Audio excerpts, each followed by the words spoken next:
Terry McLaurin, WRSchool, Ohio State, Conference, Big Ten, College experience, RS senior, age, 23, height, weight, 6'0", 205th LBS projected draft status, second round NFL comparison, Cooper Kupp college statistics. Terry McLaurin may have had the lowest yardage totals out of all the starting Ohio State receivers this year, but there is a solid argument to be made that he is the most pro-ready. McLaurin has flashed pro-ready qualities all year, from his catchability and mechanics, to his body control. His speed and athleticism are certainly always on display, and what sets him apart from a lot of prospects is his route running ability.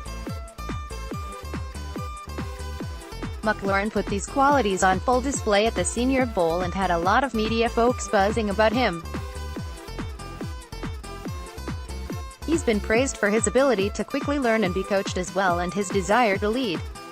Urban Meyer loved him and praised his consistency and effort as well. Wide receivers are often dubbed divas, but McLaurin always understood that the team comes first. In addition to his duties on offense, he was an integral part of Ohio State's punt coverage team.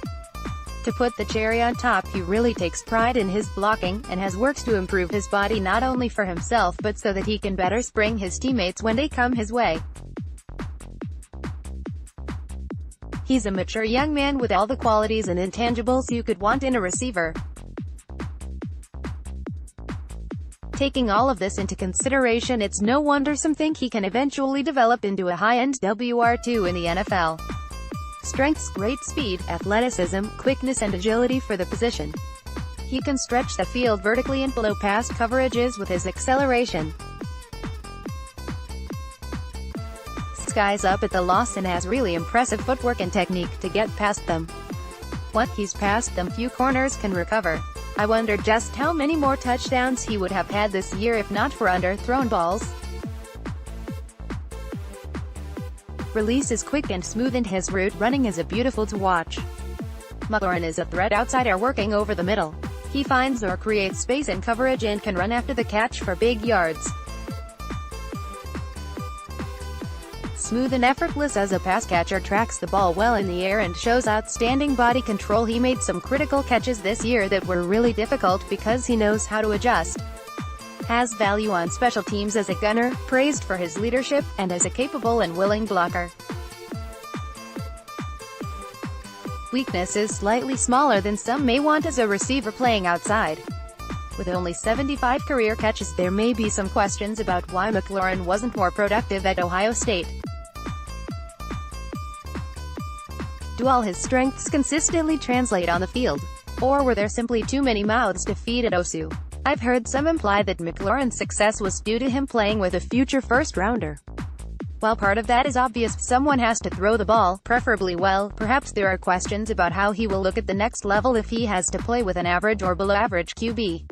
Let's see his work. More Terry McLaurin videos.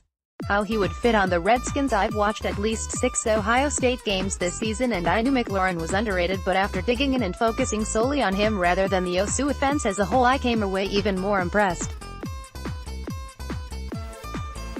If he wasn't so big, I would have compared him to Brandon Cooks, as that's who he really reminds me of in terms of playing style.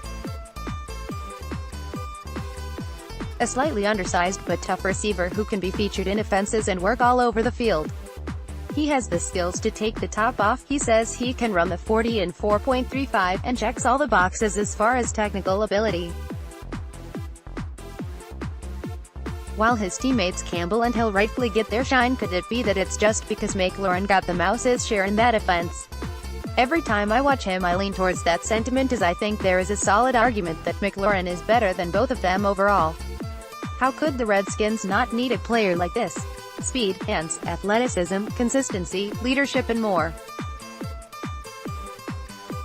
Hell, if anyone wanted him, I would suggest trading Paul Richardson and drafting McLaurin to replace him. That's not likely to happen, but McLaurin is well worth the second-round pick price and worth the effort to incorporate him into the offense if he proves he can play as well as the vets, which shouldn't be hard.